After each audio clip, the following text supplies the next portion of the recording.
Hi, welcome to this new edition of Dreamers and Unicorn Show. And in this edition, we are going to talk about careers, but careers from the point of view of millennials. And to do that, I want to introduce you to my guest, that is Tanya Singh.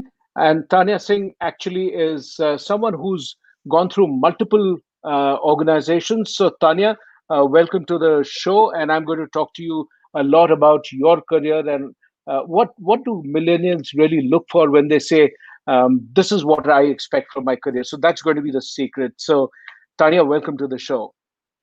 Thank you so much, Abhijit, and it's an immense pleasure, I think, sharing screen space online with you. It's taken us a while from December to now to make this happen, but thank you so much. I'd like to sort of put up the star mark and say that I might not be able to answer for all millennials, but given the latest article that you wrote about individualization, I think I might just be able to give my journey and what I might have strived for and what I achieved as a result of it. Yeah, because at the end of the day, career is really, everyone's individual journey through life. So that's really what we are going to talk about. But before we do that, Tanya, I'm going to share with you a story which I must sort of do this. I was traveling back one time, in a flight, and at the airport I had seen this person who was clearly a millennial, and potentially I thought the person was a student going back to the hostel. So parents were a little sad, mother was crying a little bit, and the guy was embarrassed, and he sort of quickly said, okay, okay, bye, and then came in and boarded the flight. When he boarded the flight, it so turned out that he was sitting next to me. And then I turned back and asked him that, oh, it's you're going to the hostel. He says, no, no, no, I'm going to to take up a new job. Oh. I said, wow, I mean, that is pretty good. So you've been working? So he says, I've been working for a very long time. So I said, really, you look incredibly young because, I would have never thought that you work for a very long time. He said, yeah, I've been working now for what, 6 months now. And I said, okay, your definition of working for a very long time is very different from mine, I suppose. So, and that is really one of the first things that it stayed with me is definition of time is different. Is that true for you too? Is long time 6 months? You've Uh, jumped many organizations. I was just looking at it. Where have you not worked? Meltwater, Freshworks, Zomato, Cars 24, among the many, So, I, but then why is it that you change so many jobs? What happens? so let me try and be succinct about this one because typically most of my interviews start with this question: "You are a jumper," and I'm like, "Well, yes. I wish I had a trampoline and I could do that more often." But honestly speaking, I think it's A, conditioning. B, it's sort of coming from a very typically I think baby boomers were very traditional parents who were long, stable, and all of that. But because I observed both of those personalities at home, right? The Hmm. personal life stability is what I learned. I never really observed my parents at work, so I wouldn't know what to learn. And from a conditioning perspective, I think I was such a high energy and such a curious child that I would, just start something, or like, for example, when I was 0 to 12, I'd already finished, learning Bharatnatyam, National School of Drama, Taekwondo. I was playing state level TT. I was debating for school. I was doing annual functions wherein I would have 10 costume changes and I was in every spot. So just the speed of my conditioning was so high that that sort of stuck through. Over time now, from the 20 to 30, and having gone through 0 to 1 phases and then 1 to 100s, I have realized that when you pick up a team, right, the accountability, of course, becomes higher. So every 2 years, 3 years, I try to extend my timeline of sticking to a project to more than first initial 3 years, 4 years, it was 6 months, 1 year to 6 months, then it became 1.5. And I think people who are probably 5 years senior to me would look at 1.5 years as a good timeline to explore what they can learn and sort of see if they want to continue for more years in a company. I think with the pace of the startups that I entered the industry with, within 3 to 6 months, whether this is your place, this is the culture you want to be part of, and whether you see growth in that project that you're in. On the other end, you kind of sometimes hit very interesting startups like a Zomato, right? Wherein there are 10 or 12 projects going on at the same time, wherein a child like me, it's like a playground. And I'm like, oh, this is beautiful. I might just stand up in this company for 5 to 10 years. So I think the willingness or the curiosity and the want to always keep learning, not sitting in a job because you're warming a seat, probably also coming from a point of view that I do understand consciously that if I build a team, I will have to stick in the long run. So those choices are very important. The other reason for this is that I am a kinesthetic learner. So for me, the excitement happens when I'm interacting with people, when I'm doing things. Like otherwise, I will not learn. And once I do end up learning or creating or finishing a task, I can emotionally just detach myself from it and move on to the next one. So that's quite exciting for me, and that would be, the truth of the situation. Is that because you would think that you really need variety in the workplace? Is that a very important driver of engagement? Um, I don't necessarily think so. Look, your 20s, or at least the way I think about this, right? Your 20s are for experimentation. So if you can't figure out what you clearly want, right? And I've also sort of taken you through my conditioning, so there was a part of that playing into it. You understand what you don't want, right? And in this entire journey of 10 years and moving around and just maybe learning a lot of jugaad and having that sort of fail fast methodology, I also learned what my core skill sets are and what do they translate to as hard skills at work, which now gives me the confidence to sort of stick to 2 or 3 things that I want to do and maybe do long term. So maybe I'm at a pivot in my life. Post this interview, we might say longer term, tenures on my CV. That'd be refreshing. And I wouldn't want to be the person who created that shift in you, but I want to understand that. Would it be fair to say that millennials have a shorter view of time? Based on that little anecdote that I shared, that because this is a generation that has grown up with technology, where you are really looking at things happening in real time and quick and all that. So. Uh, to somebody else it might seem impatient, and to the millennials just means that there's very little time to lose, let's get most out of it, kind of a thing. And therefore variety matters, the opportunity to make an impact and be counted for that, that would matter. Is that a fair statement? There has, I think it's somewhere between the millennial and Gen Z audience. And if all of us peers sit down together, right, for us sort of exploring, experimenting, having more than 1 or 2 or 3 interests while with a full-time role or something that we pursue consistently is actually quite normal. Now, is 6 month jumps normal in the millennial section? I don't think so. I think I'm a little bit of a one-off case from that generation, but that's because I interacted with too many Gen Zers right from college, and I sort of built forward. So I think there's more merit to sort of follow what's ahead rather than look back and learn from it. And then, like I explained, the detachment thing. Um, but I think the way other millennials are looking at it is that they do have a lot of opportunity. It's not that all the millennials are in startups or they're not in traditional companies. So you'll find a mixed bunch of it. I think all players are important because one needs to disrupt and innovate, and there are certain skill sets you need for it. One needs to stabilize and stay and build long term. That's how you build teams, and I think that's just my viewpoint. I also think there is a part of the boom of technology that happened right from the 90s to the early 2000s, right? I think just the acceleration of that moved our total life ambition cycles a little shorter. So if you meet people my age, they actually feel 45 inside because they've done things which are probably not age appropriate according to what our last generation would say. But they have actually handled all of that responsibility. I mean, imagine a 30-year-old being involved in BRICS for India. It's a huge Hmm. opportunity. It's a huge crown to wear, right? And you don't know, Tell but me then about that experience. Tell me about that experience. What was it like? So Invest India, interestingly, is a very, very exciting system, right? You're basically with very high performing kids. There's a lot of pressure. You're dealing with multiple stakeholders, right, from the government to companies to foreign entities, etc. And you're having these multicultural, multimodal conversations, right? And so just a simple event wherein you have to send representation from your company and ensure that you're working with the working group at BRICS, which is last year was headed by the CEO of Apollo Tyres, Mr. Omkar. Then you're working with the industry association. So the level of conversation that you have to do is country changing, right? You're no more looking at enterprise organization or startup. And you'd be surprised, and I was surprised at myself because I really thrived in that sort of situation with having no background, no, I never liked history class, so I didn't study history at all.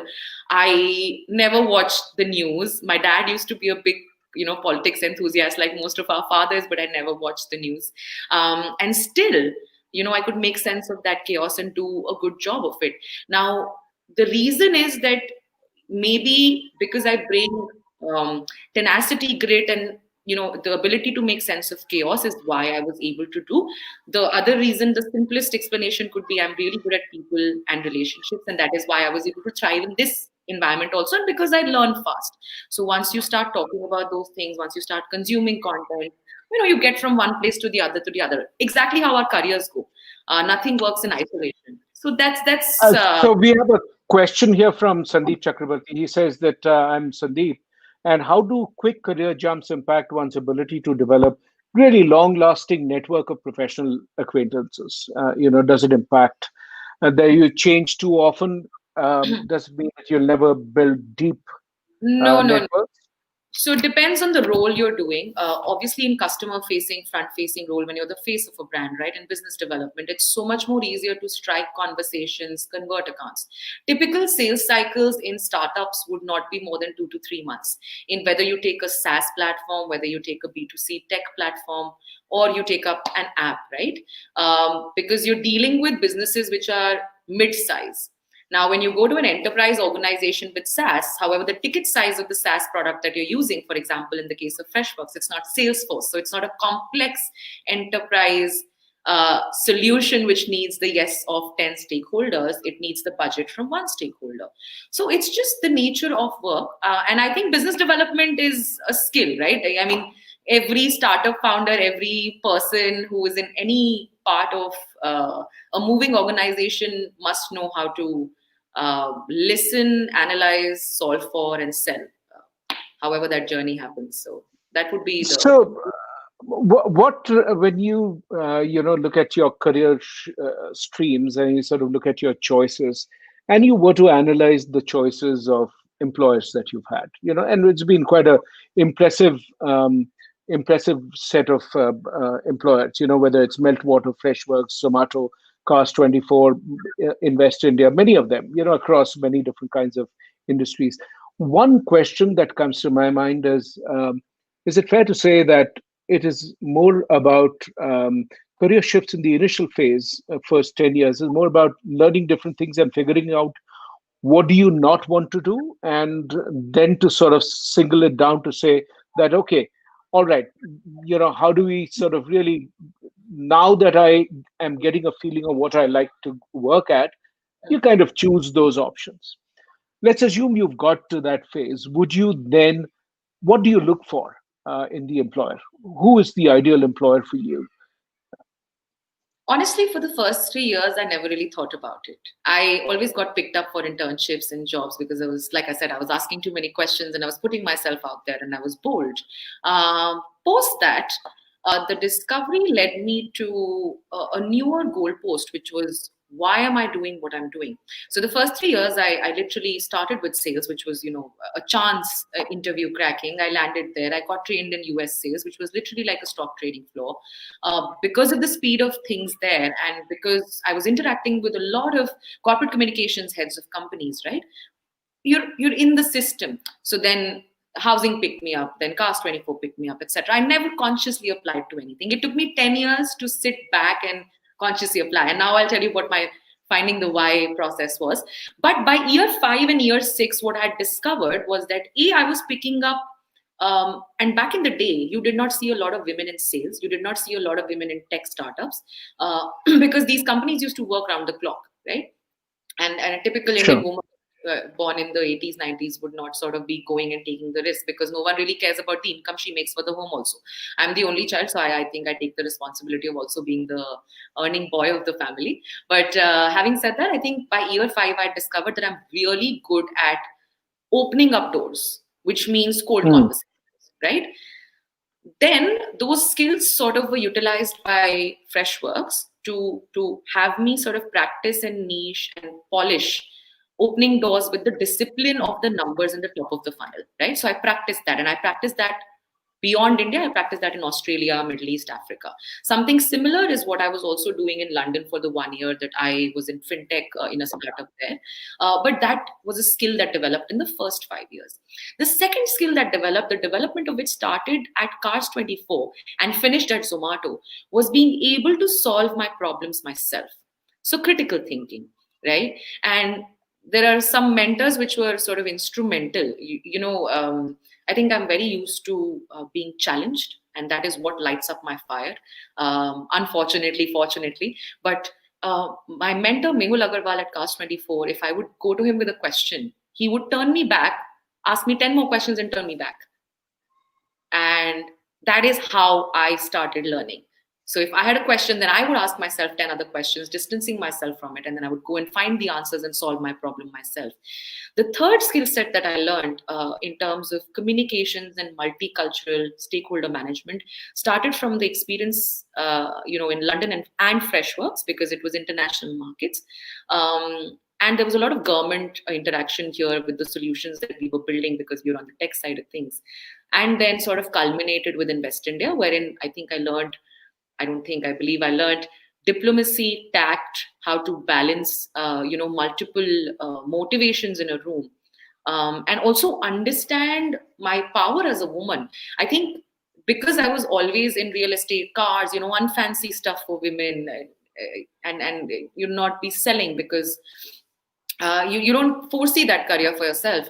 But by the time I finished, and today, for example, I feel like the ability to learn, the ability to sell, the ability to creatively solve problems, and the communication piece of it, I think they all tie in and make it very wholesome. But it was a journey which took a while. Some of it also comes from the exposure my parents provided me back in school, where I was already sort of doing international debates and all of this. Uh, but yeah, well, I think that's Um, pretty much it. and then, then I would sort of go on to ask that if this is what makes you join something, then what makes you quit? Because you would have looked at that particular, so you would have seen an employer and said, okay, this is a place that I like. And then why is it that so quickly you would decide this is not for me? Or is it that it's the end of your learning cycle? What you needed to learn, you've learned, and so does that make the equation between you and the employer very transactional?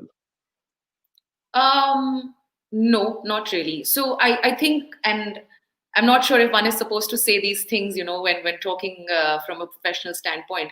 But very honestly, I was always an entrepreneur, right? It just took me 10 years to become a financial and intellectual independent, to understand that the only thing that I would stick with would be my own. Because, for me, if I'm backing something up, it needs to, I have a perfectionist issue. So I think that's what happened, really, nothing else. And some of these tenures ended not because some of these ended for seeking more learning into a different company. Some of these honestly just ended because something was going on in my personal life, and that was a priority, nothing else. So, and hence is why, And sorry. so there is this question from Harish Bhamidapati, and the question is that, he says that we were debating this question just yesterday internally at CTQ, so I thought I'll post it here. This whole thing that, millennials want purpose, is that exaggerated? Um, People want meaning, yes, but around me, I don't see people in the middle of that age bracket hankering so much about purpose. What is your take on that, Tanya? How would you say? So I think we're a generation of kids who were raised looking at rom-coms and a lot of fantasy movies.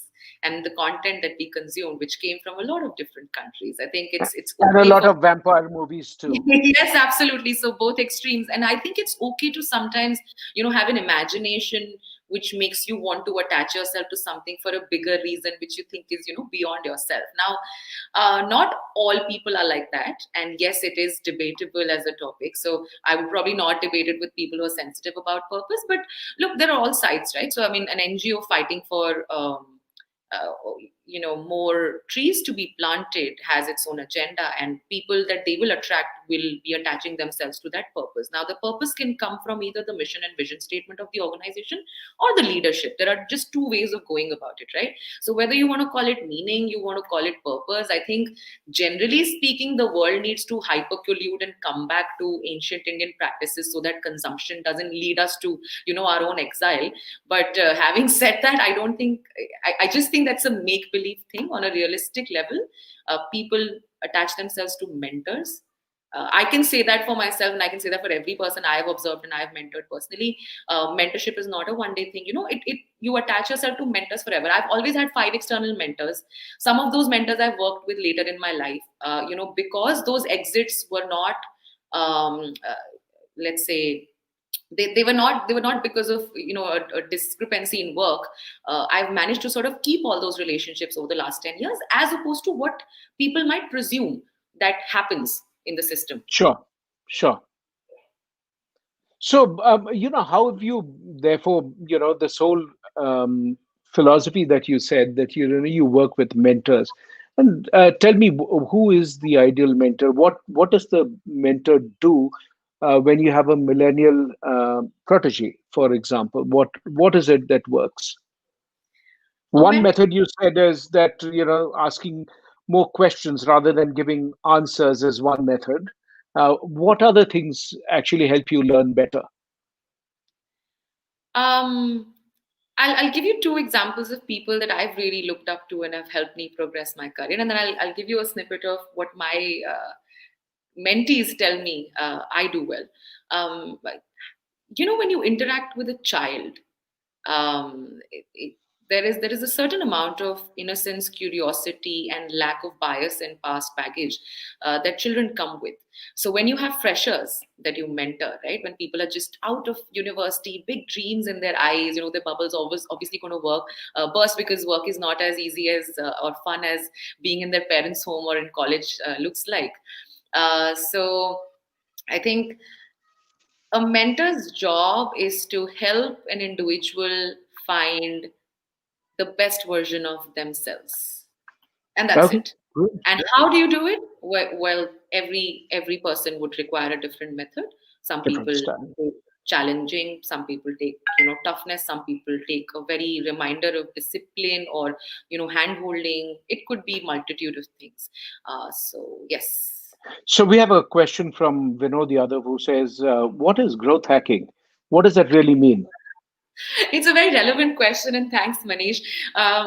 There are two ways: my interpretation and what people interpret. So, typically, a growth hacker in a startup would mean someone who's brilliant at data analysis, someone who's brilliant at product, and can essentially, hack the next percentage growth cycle. Right Okay. now, uh, and the way I see it is, I end up in the right places at the right time to maybe take some stardust of the growth that's happening in a very innovative part of a certain company. So I've been lucky that way, I think, to be a growth hacker, not by choice but by design of the universe. And there's a question from Neha who says that if you don't have career stability, then your profile may not be shortlisted in good companies. Is that true? What is your view? Uh, Well, yes, they are possible. Possible. Why? Because enterprise systems are sort of designed to look for certain patterns and qualities in people, and that is a fair ask. So, yes, it might impact your chances at a big company. Having said that, that would not be the point of view that one should go with. I mean, I think you should be able to, sitting in a conversation as soon as you get post the resume shortlisting, be able to convince a person as to why or what your value is, and regardless of what you might have done in the past, what are you looking to build in the future. And that's where it should. So here is another question that should the employee go with a company which is high, offering more money, CTC cost to company, or should they stay with a company offering less, salary, but maybe great future endeavors? Sometimes that's a dilemma. How does one resolve it? What would you do? Um, I'll tell you what I've done. First 5 years, I was just running after money, honestly speaking, and I made a lot. I mean, I'm still the highest placed, evidently alumni of Delhi College of Engineering from the MBA batch. I started at 17 lakh back in 2013, coming from the economic middle class parents that I come from, and kudos to them for really working hard. But it was a lot of money. We didn't know what to do with it, and after that, it was more about where do I stay long, where do I get a team, where do I grow a unit. So there was more of a choice of mentorship. After that, I think I stopped working for money. So there are stages in a person's life, right? So you understand what is important to you when. If everything at home and personal life is going great, run after the money. If you think that there are people that keep you in the company and you want to kind of keep giving that chance, how you also make those decisions in relationships, I think it's very relative. I would not pick one or the other. I think it's a combination of factors that an organizational culture offers you. So there's a question from Nandini Majumdar who says, I've done my MBA work for 5 years from 2019, and then I'm not working today because I'm looking after my baby. I want to work again. And my question is, how will I get the job better than before, I guess, after a long gap? Please suggest if I should do any certificate courses or anything else. What would be your advice? So Nandini, the first thing I think we have to do is for you to believe that this long gap doesn't impact your value as what you bring to the table in terms of your skill sets. Okay. I am not guaranteeing that the system doesn't sort of think that way, or you might not face rejection. Rejection is part of the game. But my point is that as long as you in your head are able to reprogram that, you will pretty much land up very close to where you want to be in terms of the money you want to derive. Secondly, yes, it's always good to stay busy and keep in the system, whether you're studying or whether you're working or doing something or the other, because that sort of shows your that shows your willingness to live in the system that you're trying to sort of align yourself with. I think that's about it, but don't worry and maybe get that out of your head. Even if 10 people tell you अरे मेरा तो gap था और उसके बाद मुझे नौकरी नहीं मिली, just for yourself think that you will and work towards it, and that should be it, I think. I also think, Tanya, that when I look at careers, it's a lot to do with the choices you make. We become miserable when you start comparing that my batchmates have done this, my friend has done this, my neighbor has done this. I mean, career is a very individual journey. There will be stages when you take a step back. There are times when you move faster, and so I think that's really one of the pieces I would sort of really look at and not worry about comparing. So, because that gives you the confidence to go whenever you go for the next interview, you feel far more confident. Is that a valid question response, Tanya? What do you say? No, I think Yeah. Abhijit, I completely agree, right? Look, everything is a negotiation. I remember I was teaching this batch of 100 students. It was impossible to be able to converse with them all at once, right? In that 1.5 hour that you get, but you try your best. My point is that I think every conversation, you are trying to sell something, I'm trying to buy something, or vice versa, right? It is a transaction, whether it's an emotional one or trade transaction, or some sort of value addition, both sides in the form of a job. It is our job to hold ourselves in high stead. Only then will the other person be able to sort of offer us our worth. I think the way we go about negotiations and job interviews needs to slightly change.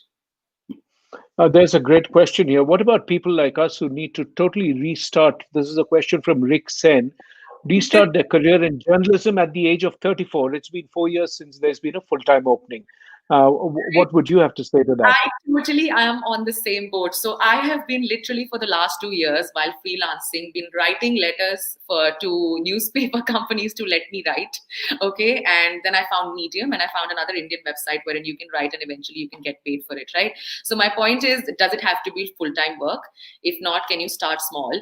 And if yes, just figure out all of these open source websites which do not sort of, I mean, you don't need to attach yourself to a company necessarily to start with journalism. Start with small, start with whatever you can figure out in terms of stories in your hyperlocal. There's a question from Shanku who says that it's great. Does growth hacking only involve a person from the finance side of the organization, or is it, is it possible to be a growth hacker in some other department as well? I guess that's the question he's looking at. No, I think don't get caught up in what the word or the new skill set or this new positioning means. I think growth hacking specifically is two words, growth and then hack. Now, hack technically has to be in a tech environment. That's where the term comes from because you're used to processing large amounts of data when you're working with online systems. Hacking typically, again, if you go back to coding days, would mean going and entering into a system, right? So that would be the bookish definition. And so you're entering into a system and you're growing something. So it doesn't require a background or something specific. It requires you to understand what needs to be grown and how to solve for it. We've got a great question from Saransh Goel. He says that I wanted to ask, how are startups going to survive in the upcoming world of emerging technology like AI and ML, with giants having many more resources available to apply to them and get the first mover advantage? What do you say? We'll have to see. That is my answer to that question.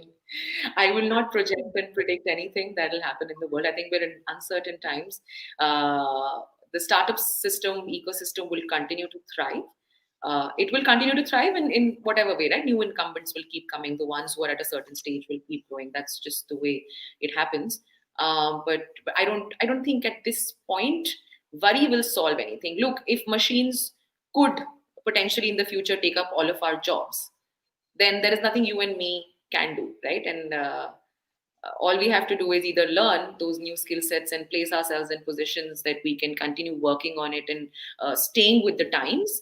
However, right now, from an India perspective, I would not worry too much about it because most of the AI and ML, very sophisticated technologies used outside of India, might be coming from India, but currently doesn't have a penetration across the country. So you're fine.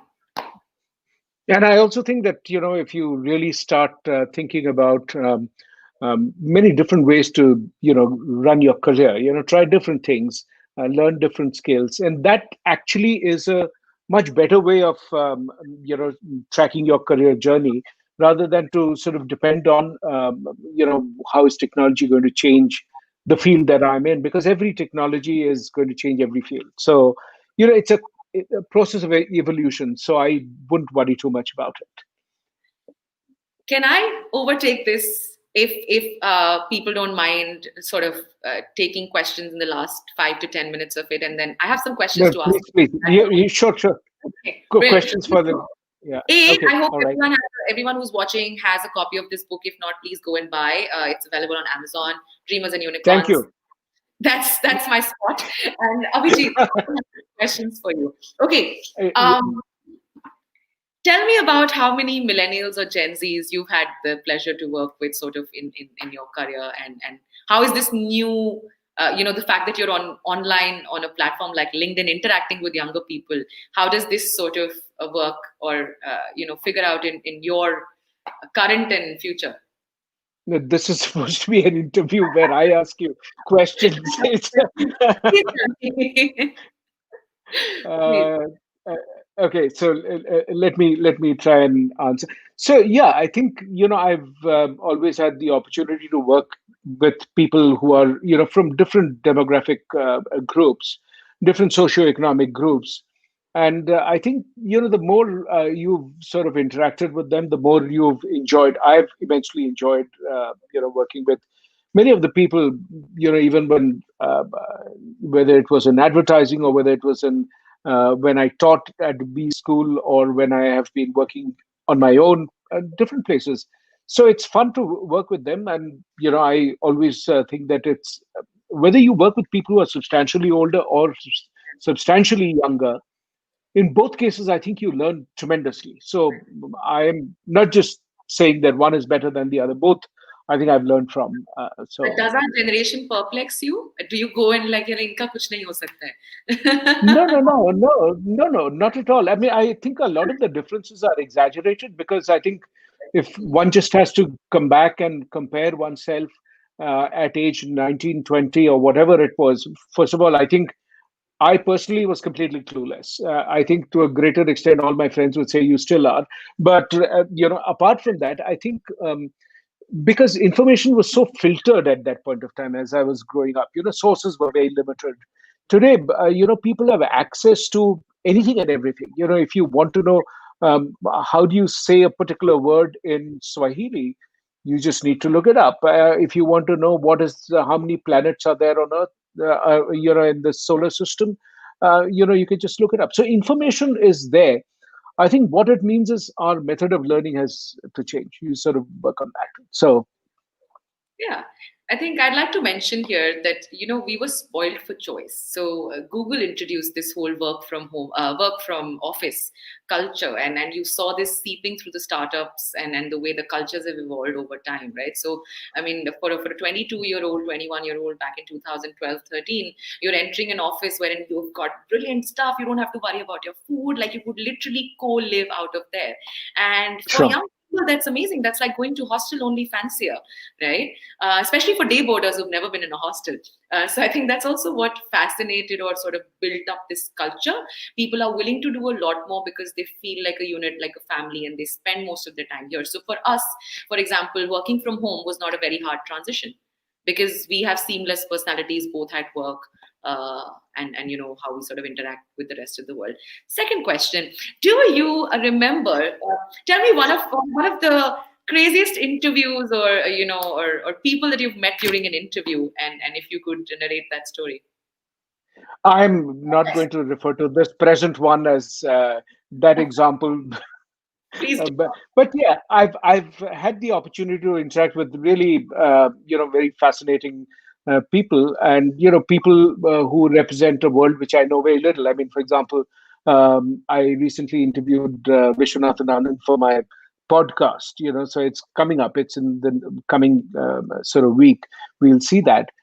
Those are some of the things that has taught me a lot. I mean, I never knew that one day I'm going to talk to somebody like him, and that sort of gave me an insight. I've spoken to people who've spent their life composing music, who've spent their life discussing sports. I mean, so those are really fascinating careers I knew nothing about, and it is been really very, very enlightening for me. So I'm always there, with jaw-dropping curiosity kind of a thing. So yes, so I would say that all of them have been in that zone one way or the other. Okay, interesting. And so, if, for example, now, if I talk about, let's say, people interviewing for these enterprise organizations, since we had one question around that, and I am probably not the expert on it. So, what are you looking for? What are you testing for when you talk about characteristics like stability or being able to deal with complex systems in an enterprise? So, let's say whether you were at Wipro or Microsoft, what are some of the things that you were looking for in people, and how were you testing that? So, I think there are no universally desirable traits. I mean, so for example, we would often say creativity or taking initiative is a very desirable trait. May not be. If you're in, let's say, if the security guard at the airport should be really following protocol, that's it. Take no initiative. So, something which a trait which is an advantage in one setting is a disadvantage in another setting. So I think that's an important piece to sort of keep in mind. So I never really had any favorite questions, but when you look at talent, I mean, I think I've sort of talked about it in the book as well, that there are three elements. You're looking at the ability to learn what you don't know. I think because no matter what you do when you start working, you will land up, in situations where you are trying to learn either soft skills or hard skills, because you're sort of moving through your career, so that's one element of it. The second element that you look for is the person, how driven the person is to continue, persist, learn something without giving up despite setbacks. So resilience is one of the other things that makes a big impact on me, because when you do something like that, when you display that resilience, it eventually means you will sort of survive and sort of do well. It's a big predictor of success. And the third element is, do people enjoy working with you? Do they think that you are a pleasant person to work with? And which does not necessarily, this is one of the most underrated elements, people kind of say that if I'm so talented, why do I care about being liked or not liked? I think that's a big Mhm. myth because nobody works by themselves, in isolation. Even if you're working, by yourself as an entrepreneur, you're dependent Yeah. on the goodwill of a number of people. So if you think about that aspect, the ability to actually have that kind of a likability is the third element I would look at. So I would always find that this combination of these three is a big predictor of success, rather than just simply saying, somebody who's done well in one organization or who's got great marks or something. Marks do not actually predict anything more than the fact that the person has done well in that particular effort, that they've stuck to it, they could write the exam, they know how to crack that system. So that's all that it shows. So not to underplay that, but the kind of skill set you need in organizations is different. That's only one of the elements. So you do pretty well. People who are bright academically do very well in the initial stages where analytical abilities, working by themselves, is far more important. But I think when you come to people in roles where they have to work with many other people, the people skills become supremely important. Then at a point of time, if you are not self-driven, you'll be falling behind the kind of assignments you're supposed to do. So eventually those three become big predictors of success. That's what I would say. No, I do agree with the resilience part of it. I think that's something which is very important. And the narrative that people tell you in an interview, what do they think of what they define as success, failure, something that didn't go their way, how did they pick themselves up? And usually people are not very aware about the fact that, they went through something and they picked themselves up and they probably went and did something. They don't have that registration. They're like, oh, sad part of my life, happy part of my life. But I think it's very important to ask those questions. Like I, for example, give a very interesting test. I would draw a Pepsi bottle on a piece of paper when I'm testing for sales, and I would just hand it out to the person. And I was like, "Well, give me 3 reasons why I should buy it," and that's all I say. So what I'm looking for, and most people miss the first step. They don't come back with a question. They don't ask me, but ma'am, am I supposed to sell the paper? Am I supposed to sell the picture of the Pepsi bottle? Am I supposed to sell Pepsi, a bottle of Pepsi? They don't get to that step. So it's such an interesting way to sort of approach a sales problem. And then of course you'll never have enough reasons why someone should buy it. But can you make up one with whatever limited interaction you've had with this stakeholder, and say something so unusual that this person's interest would be piqued. So So I want to come back to something that you said which really caught my attention.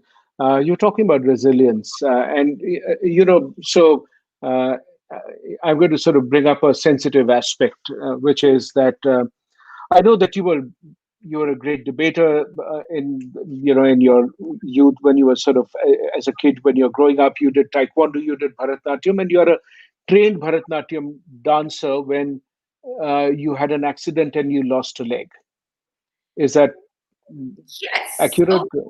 No, so I'll give you the timeline. I'm a trained Bharatnatyam dancer, but that happened when I was very young, and I was running a dance group in my college years, which is when this accident happened. So I had recruited the team, built the team up, trained everyone, and sort of in the third year of college, with the 3 years of that journey, I randomly in a freak accident lost a heel pad, which means that in one foot I have skin which is very very thin, which cannot support my body weight. So I have to be excessively careful, and walking and all of that is a problem. So when I was in the hospital, obviously people would tell me I'll never be able to walk again and all of that. For a 20-year-old, just like on the stage all the time and used to receiving attention, A, your body changed. B, you were like, oh, I there is an I can't, but I'm just 20, you know? And so part of me sort of ran to, ran ambitiously towards life, trying to build back everything that in my head I might have lost, whether that was that stage persona, whether that was, the confidence, or, defeating the I can'ts. And in that process, in the next 10 years, while dealing through this chronic pain, which is also why you see the stints, because every 6 months to 1 year, I would hustle like a crazy person, and then I would go on chutti for 2 months with my earned money, and I would come back and I would again have a job. So because it didn't impact me like that, I unfortunately was not able to think from a viewpoint of, oh, ye nahi ho sakta hai, you know. So I think the speed, the hustle, and the ambition comes from that incident. um, it took a while to detach the physical aspect of the pain from the mental aspect of the pain, which means that it's happening because it's cold. Okay, that's normal and that will happen. But how do you not let it impact how you're making decisions on a daily basis, whether at work or whether in your personal life? How do you also learn how to not let the pain become like a repetitive cycle in your head? Because usually our body responses are momentary, right? So if pain happens, it happens, and then you build a tolerance for it. So technically, by the fifth second or the fifth minute, you shouldn't feel it in as much intensity as you felt it 5 minutes ago. But you have to train your brain to get over that. So I think that was pretty much what I was working with. Not a lot of people. I mean, no one really understood, and I never really spoke about it. So because how do you explain something like this to someone that you have pain 24/7, right? And they'll be like, oh, but you look normal. And I tried to maintain the looking normal, because I had the privilege to see some people who had it worse than me in life, and were the fire that I saw in them was so much more that I respected, that I was like, I don't want to just sit and not do something about it. And one of the things that, finding your why, since we were talking about it, I think one of the things that I want to do, is eventually be able to sort of do some sort of schooling intervention for people with disabilities or special abilities, as we call them now. I have worked briefly in that section, work for women, and just some of those things that I want to keep doing on the side without having to make too much hue and cry about it. It's just, you help one person uh, have a better life, and not let one accident or incident or a continuous pain sort of defeat their spirit and what they could create in the world. So I think that built resilience. And so, where does that strength come from? Where do you draw that strength? You're 20, you've lost a leg, you were a dancer, and and there is chronic pain. What sort of gives you the strength to go back? uh, my LinkedIn has this cover photo which says, can you imagine?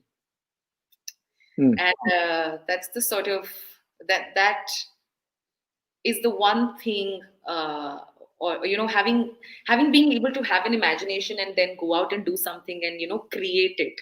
uh, that is what keeps me going for some reason. You have to understand that meri naak kafi upar thi tab tak. I was popular across India. I was leading a dance group. We would win every fest. I was also doing solo dances. Us pedestal se niche main aa hi nahi pai kabhi in my own head. And maybe that was the wrong way to approach it, but I did everything I could to just come back into dancing again, or just to be able to stand on my own 2 feet, right? And it's a continuous process. I mean, it still goes on. I started dancing again last year. It took me 9 years to get back into just dancing without worrying too much about whether I'm safe, not safe, etc. But that fire was lit mostly because वो 20 तक इतना कुछ आपने कर लिया था कि आप अपने खुद के आइडिया से इतने कंज्यूम थे कि आपने कहा यार भाई हार नहीं मान सकते. तो वो हार ना मानने वाला जो एक जज्बा है वो अब तक है. चल रहे हैं, नहीं तो लाइफ खत्म हो जाए. अदरवाइज तो once you accept defeat, then life is over. So I think living is what really excites me, and that's the motivator for everything else. So when you talk about, if there are people who've asked questions here, we sort of see some of that, who've talked about, being out of formal employment for a while, and because of what they are going through. Um, then what is your advice to them? How should they go back and pick themselves up and start something? And like you have Aniket Bhargav who's asked the question. You have done nothing, so there's been a gap in your resume. How do you come back? And then there is a different variant of this question from Shubhi Sharma, who says that if someone has not done the law course from a recognized college, should they go for joining a particular course and sort of bolster up their resume in some shape or form, or should it be something else? Um, To answer the second question, look, I mean, bolstering up your CV and making yourself better with every step is sort of like something that you shouldn't stop doing, for sure. To answer the first one, so look, was this gap forced? Aniket, question yourself: was this gap because of something unfortunate that happened in life, or was it conscious? Now, if it was conscious, obviously you took a gap to think about something, right? Whether it's to reevaluate, realign, go in another direction, whatever it is. So that then I'm sure you're very clear about where you want to head. If the gap was not conscious, in my case, in your case, for example, um, then take this time to just do simple things, interact with people that you grew up with, enjoy their company, interact and put yourself out there, talk to more people, understand what they're doing, collect that information, note it down, sit down with yourself and go and ask, क्या करना चाहते हो आगे, क्या करना चाहते हो, उसके बाद जो करना चाहते हो उसमें कौन सी कंपनी, कहाँ से, क्या है, is money an outcome expected, is it just learning, अगर सिर्फ लर्निंग है तो पढ़ाई कर लो, अगर मनी एक्सपेक्टेड है तो काम ढूंढना पड़ेगा, और काम हमेशा नौकरी में नहीं ढूंढना होता है, right? So for example today if I want to learn how to cook, I could either make that motivator cooking for people that I like, okay, and practice it. I could Sure. either make that motivator, opening up my own small restaurant kitchen, which only serves the society, and I could only have limited hours doing it. The third thing, or the third way I could think about it is, oh, this is just a passion. So what I'll do is I'll enroll myself for a summer course at some good resort and go and work in their kitchen for 2 months because I wanted to experiment with it. So there are multiple ways of going about a problem. For the last 2 years, I have worked in most places without the expectation of money. And I'll quote Three Idiots here. I know it sounds very outwardly, but excellence और learning के पीछे भागो, outcomes अपने आप define हो जाती हैं. There are systems already in place to give you those outcomes. You just have to figure out why you're doing this and what and how. So I think those are the simplest things one can do for themselves. मुझे याद है मैं घर घर जाके fire extinguisher भेजती थी London में, एंड उससे पहले I was the territory head at Cast 24, right? So it doesn't matter, it was work. Why I was doing it? Because I really wanted to see how B2C sales worked. B, I really liked the person who took my interview, so I was like, okay, let's just experiment with this. कुछ नहीं तो 500 pound तो मिलेगा महीने का, ठीक है? तो these are journeys and there are things that keep coming. But Abhijit, back to you.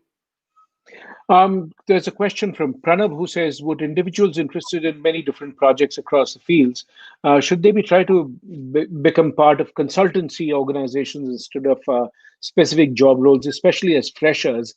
And he said that, I happen to be able to do things in a multitude, things from design, film, music, visual art, writing. Wow. Pranav, you're a super talented person. I must sort of say that you're a polymath, if I would use that word. And so, what's your take, Tanya? What's your advice? I mean, should they be part of consulting? Should they do something on their own? Come and work with you on your podcast. Point number one. Point number two, we should definitely get him connected to Hindustan Times podcasting division because he does so many things which fit into creation of content, right? That's two. And three, I think the consultancies offer you cross industry experience. Okay, I'm not sure, or I at least personally haven't interacted with a lot of design consultancies, so to speak, within the country, but the current skill sets that you have would fit really well, right from marketing to advertising to content creation in any sort of role. I mean, you could look at options like Netflix se lekar podcasting content se lekar movie making. So just find your tribe and start doing it if none of those options work. Yeah, I think that's a great piece of suggestion. There is another good question here from Rajan Singh. He says, in these days of COVID, when you can't sort of really meet people and talk to them in person, how do I improve my communication skills and be as good as you are, Tanya? So, what is your Look, if you could follow my journey, I mean, you would be me. Unfortunately, there's one me and one you. But so, look, I understand that. Okay, so my counter question would be: you can't verbally talk to people. Why? We have a phone, we have messaging, we have Zoom calls. So I don't think that would be a correct constraint. How can you improve your communication skills is something I can tell you. There are, again, various ways. Reading is one. Talking to the more number of people again, outside of your culture that you talk to, the better it is. The more professional settings you expose yourself to, the better it is. And then, of course, it could also be watching good content. It could also be standing in front of the mirror and just practicing lines, anything. So all of those things are they add to the box that Yeah, you. well, there you go. And you have, you've got Srilekha who says that's an inspiring personality. Tanya, somebody found you very inspiring. And Soumya says that's a very doable suggestion. Thank you very much. And there is also the sole question again from Karan, who says, is growth hacking short-term focused? Is myopic to the product design, and can it lend itself to a strategic edge organization? Do you have any views on that? So, Karan, I would urge you to reach out to me on LinkedIn for that very, very specific question, which will basically, get into a lot of technicalities. I'll also introduce you to some more people who are on the product side of things who can suggest better answers or more clear answers for you. But if you would allow me, we've got about 5 to 6 minutes, right, Abhijit? Can I throw you one more Yep. question? Yeah, sure. Absolutely. Okay, Okay. go for it. After Okay. the first shocker, everything else is okay. Uh, so, Um, yeah. So, if you had to pick up one USP each of the cultures of the organizations that you personally worked at, whether it be Microsoft, Wipro, and the multitude of places that you've consulted with, because obviously consultancy also requires you to interact with the team that you're solving the problem for. Could you pick out or give 2 to 3 examples and what you really cherished about those organizations? I think, every organization that I've worked for, I've been lucky that had incredible superiors who I worked with, who really, allowed me to make many mistakes and experiment. I think for me, that's been the biggest blessing, starting with the very first organization which I joined after college, because I'd never worked in an organization. Before I, did my MBA, I did my undergrad, then did my MBA and joined work. So really, the opportunity. I worked in an organization where I just said that, I think I want to make a movie, and they said, "Go ahead." Oh, And that was a real shocker for me. That, oh my God, okay, I can do that. I mean, so, and that perhaps has been the defining phase, and that is really something that I've cherished. The second piece, I think, is worked with people who've been very tolerant about, teaching me different things, and whether it is the peers that I've had, or the my team members. I think I've been blessed to have an incredibly talented group of people that I worked with. Across the organizations, I think that's been a very consistent factor.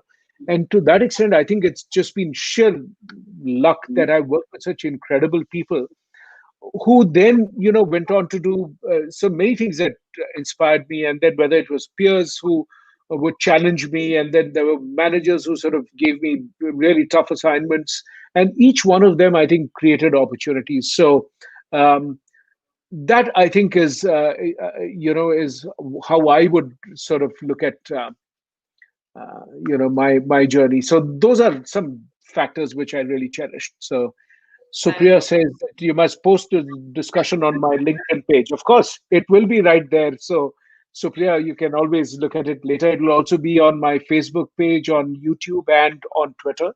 So feel free to, watch it as many times. Okay. And Abhijit, one more last question then. So,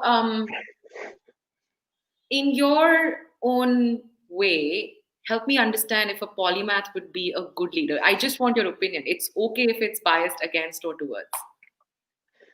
Polymath, just from a definition, the way in my head, it's somebody who talks about, who's able to do multiple things across fields. So Leonardo da Vinci was really somebody who was a polymath, in my opinion. Or Satyajit Ray, who wrote, directed, drew, composed music. Was an actor, great voice, so many different things. When you sort of really look at that, that to me is a polymath. Yes, I think when you have somebody who's a polymath as a leader, it helps them to connect with many people at a personal level as well. So what happens is, then it's even if you disagree with me on a work related aspect, there's some other, it's multiple ways in which you can build a relationship. So that, I think, is the opportunity that a polymath leader has. So, in that sense, yes, I would very much vote to have a polymath as a leader. Tanya, we're coming up to the end of the hour and we have 45 seconds left. Just want to say thank you so very much. It's been so lovely and inspiring to hear from you straight from the heart. And, what a beautiful conversation. Where can people connect with you if they need to? So just share your coordinates. I'm on Tanya Singh 711 at gmail.com right now and on LinkedIn. Obviously, Abhijit has tagged me in the last post for this one. And Abhijit, since you did vote for polymaths, anyone who's looking to hire a polymath leader, please reach out to me as well. And happy to sort of support everyone who was in the live session today with any questions they may have. Give me 2 to 3 days to respond. That's usually the tag that I work on. But thank you, Thank Abhijit. you. I Thank you enjoyed very much. from the time that I read this book. I've enjoyed sort of every page of it. I've double read it because we delayed our conversation. And I'm absolutely thrilled to do this with you and to be in touch and have a wonderful, wonderful evening ahead. Thank you then. Goodbye. Thanks again for joining me. Bye. Bye.